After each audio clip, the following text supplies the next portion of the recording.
এই যে এখন দিয়ে দিলাম একটুখানি এই দুধ। আলুর দমের কালারটা দেখছো কি সুন্দর চলে আসছে। এবার দেখা একটু, এই মেয়ে আমাকে অনেকদিন পর রিকোয়েস্ট করার পর একটু ক্যামেরাটা ধরলো। এই যে এখন আমি দিয়ে দিচ্ছি, পুরো মোটামুটি গাঢ় হয়ে গেছে। তোমার মেয়ে ফটোগ্রাফি নিয়ে পড়ছে, সব বলো না। কিন্তু আমাকে তো আর ভিডিও করে দিস না, বাদ দে তুই। আমি ফার্স্ট টাইম বানালাম, অনেকদিন ধরেই ইচ্ছা করছিল। ওই যে ও এখন একটু হাত দিয়ে দিল। পুরো একবারে ঢেলে দেবো? চলো।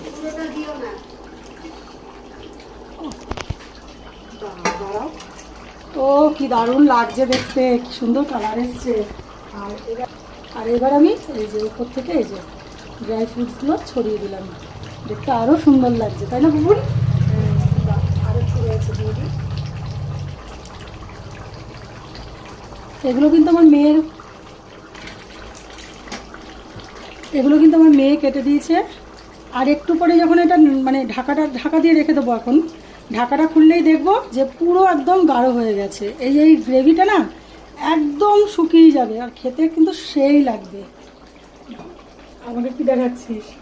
মানে আজ একটু মনটা খুশি খুশি কেন বলো তো, বড়কে অনেকদিন তো বলছিলাম মোটে একটু মিষ্টি আনতেই চায় না, আনে না যে তা না, আনে কিন্তু একটু আনতেই চায় না। তাই জন্য আজকে দৌড়, অত তেলানোর ব্যাপার নেই, আজকে বাড়িতেই বানাবো বলে একদম বানিয়ে ফেলেছি।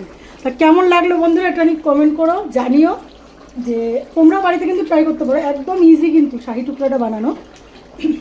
আমার ভিডিওটা ভালো লাগলে লাইক কমেন্ট শেয়ার করে দিও। চলো টাটা, গুড নাইট, দেখা। ও তার সঙ্গে কিন্তু পরোটা হবে, শুধু বলবে যে আলুর দম আর শাহি টুকরা দেখাচ্ছ, আর কি হবে? আমার জন্য রুটি করবে, আমার মেয়ে রুটি খাবে, শাশুড়ি মাও রুটি খাবে, আর আমাদের সবার জন্য পরোটা হবে।